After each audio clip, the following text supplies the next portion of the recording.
The slap echoed louder than any voice in the room. My cheeks stung not just from the impact, but from the shame. 30 other students turned to look. Some gasped. A few chuckled nervously. I stood frozen, my breath stuck halfway between a sob and a scream. The fluorescent lights above flickered, casting ugly shadows on the beige hostel walls. She stood over me, chest heaving, eyes wide and fake, apologetic. "You embarrassed me in front of my friends," she hissed. No one said a word. No one stepped in. I swallowed my pride and walked away. My name is Rehan. I'm 43 years old, an accountant by profession, and by nature quiet, methodical, invisible in a room unless numbers are involved. I live in a second floor flat above a fruit vendor in a noisy Lahore neighborhood. My mornings start early. Chai simmering in a dented saucepan, old fan rattling overhead, radio humming cricket commentary while I review client files. My apartment is modest but clean. Walls lined with tax manuals and one framed photo of my mother. She passed away 12 years ago, but I still greet her picture every morning. She raised me alone, taught me dignity and duty. I never married. I always told myself I was too busy. Truth is, I just never met someone who didn't see me as background. In my office near Goldberg Market, I'm known as Mr. Reliable. Never missed a deadline. Never shouted. Never asked for more than I gave. That morning, the morning before the slap, I made Rida her lunch like I always did. Boiled egg, paratha, sliced apple in a container. She forgot it again. I chased her down to the bus stop with it. She took it without a word. In the evenings, I help neighbors with their tax forms, electricity bills, sometimes even school applications.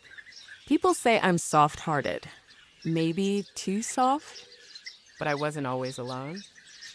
There was a girl who called me by. His cousin came crying after her father died. I took her in, paid her tuition, bought her books, helped her dream big. And then she slapped me in front of everyone. Rita came into my life like a storm pretending to be rain. It was 2 years ago. She stood at my door with swollen eyes and trembling lips. Her voice cracked as she asked if she could stay for a few days. Her mother had remarried. Her stepfather said he had no space for extra mouths. She had nowhere to go. I didn't think twice. I cleared out the spare room. It still smelled like old fabric and stored memories. I gave her my mother's old bedspread, made her chai, and let her cry.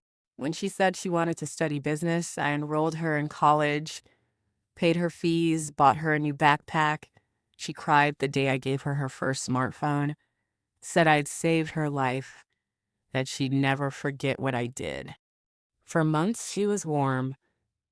She brought home sweets when she passed a test, left thank you notes. Picked me doll once a week, even if it was too salty. But slowly, something changed. She started talking less, staying out late, whispering on the phone. I noticed makeup smudges on her pillow, strange perfume in the hallway. Then came the hostile trip. I paid for it reluctantly. She said all her friends were going. She needed to fit in. I packed her bags. She forgot her ID card, so I took it to her hostel. When I reached, she was standing with a group of students. Laughter, loud music, a boy's arm casually draped across her shoulders. She saw me and froze. "Oh, that's just my cousin. He's old school." That's all she said. I forced a smile and handed her the ID. Later at the bonfire, I asked her why she hadn't replied to my texts. She stood up, eyes flaring, and slapped me. Said I was controlling. Said I made her feel small. That I was just a man using money to feel important. Her voice cut me deeper than her palm. I thought it would pass. Maybe she was overwhelmed. Maybe the crowd made her feel pressured. I told myself things could still be mended. But then came the college newsletter. I was flipping through a PDF on my office computer while sipping chai. My eyes landed on a familiar name under a scholarship recipient list. Rida Ahmed, awarded full academic grant by Malik Foundation. I blinked. I hadn't known. She hadn't told me. I scrolled down further and saw a photo of her receiving a certificate from a local politician. The caption read, "From hardship to honor, a self-made woman's journey." Self-made. That word burned.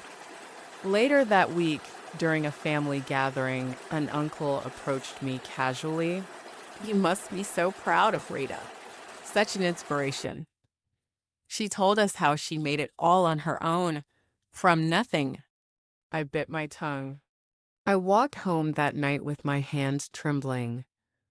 The wind felt sharp against my face. When I entered my apartment, her latest fee invoice was sitting on the counter, 126,000 rupees. I stared at it for a long time. She came home past midnight. Her voice was chipper, laughing on the phone with someone. I asked her calmly why she hadn't mentioned the scholarship. She shrugged. "I don't owe you every detail of my life. Bye. You're just helping. I didn't ask you to." Then she walked away. Something inside me cracked.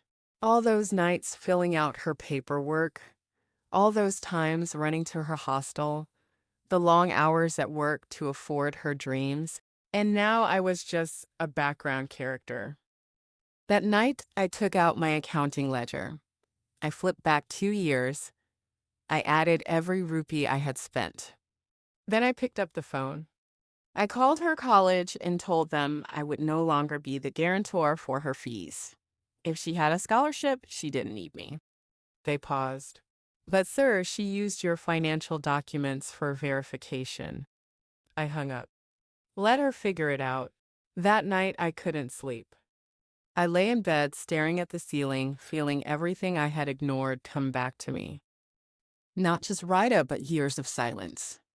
The coworkers who took credit for my work, the relatives who forgot my birthday but remembered my wallet. The quiet assumption that I would never say no. In the drawer beside my bed was a small, cloth-bound notebook. My mother's diary. I opened to the last page. She had once written, "Kindness is not weakness, but kindness without limits becomes self-erasure." I read the line over and over, tracing her handwriting with my fingers. A soft rain started outside, tapping against the glass. Memories rushed back. Rada at 15, shy and grateful. Me teaching her how to fill out her first bank form. Her laughing as we bought her first college shoes. Was it all fake? Or did I let it fade by giving too much without boundaries? I stood up, walked to the kitchen, and made chai at 3 a.m. My hands still shook, but something felt different. Calmer. Heavier but steady.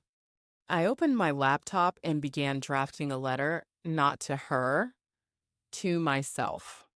A list of what I deserved. Respect, honesty, equal ground. Then I wrote one line that I underlined twice. I didn't go nuclear. That's never been my way. Instead, I started with small steps. I stopped paying her hostel bills, stopped topping up her phone, stopped sending pocket money. The silence was my first move. At first, she didn't notice, or pretended not to. But then came the emails. "Bye, can you send 5,000? My card's not working." I didn't reply. Then a message with a passive threat. "You know they'll kick me out if I miss fees. I'm trying really hard here. Don't ruin this for me." Still, I said nothing.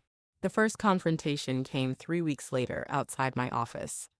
She was waiting, arms crossed, face stormy. "What are you doing?" She snapped.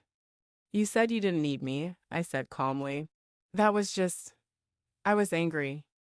Were you lying then or now? She blinked. People are watching, she muttered. Let them. She left without another word.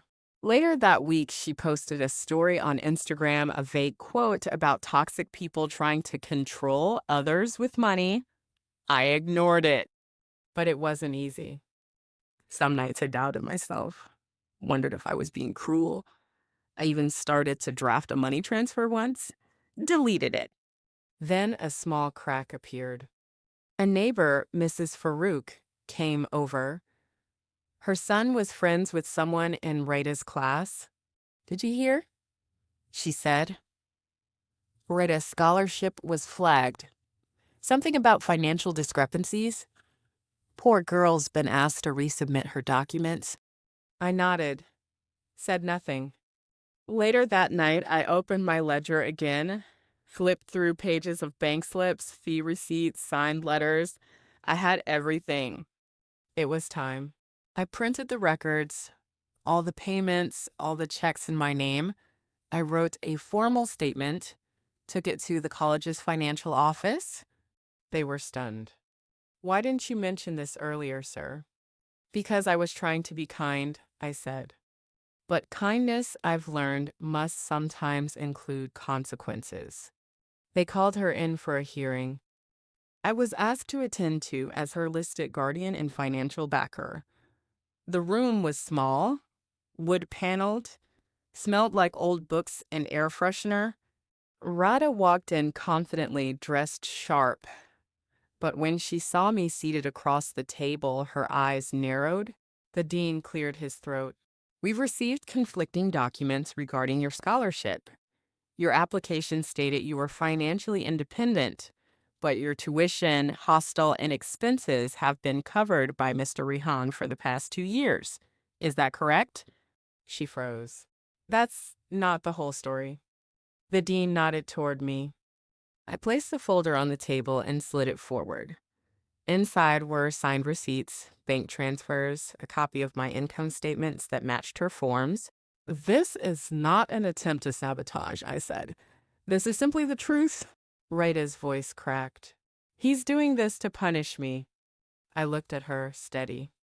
No, I'm doing this because I finally understand that enabling a lie helps no one, not even you. There was silence. Then the dean closed the folder gently. We'll have to review your scholarship status.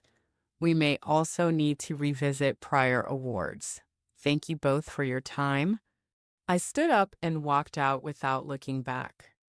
As I reached the hallway, I heard her footsteps behind me. You destroyed everything, she hissed. For what? Ego. No, Rita. For dignity. Mine and yours, if you choose to rebuild it honestly. She didn't reply. She didn't follow. Weeks passed. I didn't hear from her. Neighbors whispered that Rita had moved out of the hostel. She was staying with a friend, looking for a job. Part of me ached. I remembered her sobs on my doorstep, her smile over a shared meal. But I also remembered the slap, the silence, the lies. One evening, I cleaned out the spare room, folded the bed sheets, donated the extra books. I found one of her old sticky notes in a drawer. Thank you for believing in me. Bye. I'll never forget it. I placed it inside my mother's diary. The next morning, I woke up early and took a walk through Model Town Park, something I hadn't done in years. The trees were swaying gently. The air was cool. For once, I wasn't rushing anywhere. Later, I stopped by the roadside dhaba and ordered 2 chais, one for me, one for a stranger sitting alone. We talked about cricket. That night, I slept through without waking. Not everything heals, but some things settle. The slap, the betrayal, they no longer shouted in my head. They were quiet now, like a finished chapter. Looking back, I still wonder, could I have done more or less? Did my silence let her become careless, or did her comfort let me forget my own worth? What I do know is this: boundaries are not walls. They are doors with locks, ones you can choose to open, but only for those who knock with respect. I still believe in kindness. I still believe in helping family, but I no longer believe in erasing myself for someone else's comfort. Rita will be okay. She's smart. She'll rebuild. And maybe someday she'll understand what I was really trying to teach her.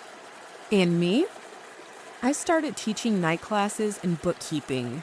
Young students come in with dreams in their eyes. Some remind me of her, but now I don't just give, I guide. I protect without losing myself. Maybe that's what dignity really is. And if you've ever felt unseen, used, or erased, know this: sometimes the quietest revenge is simply choosing to live with self respect.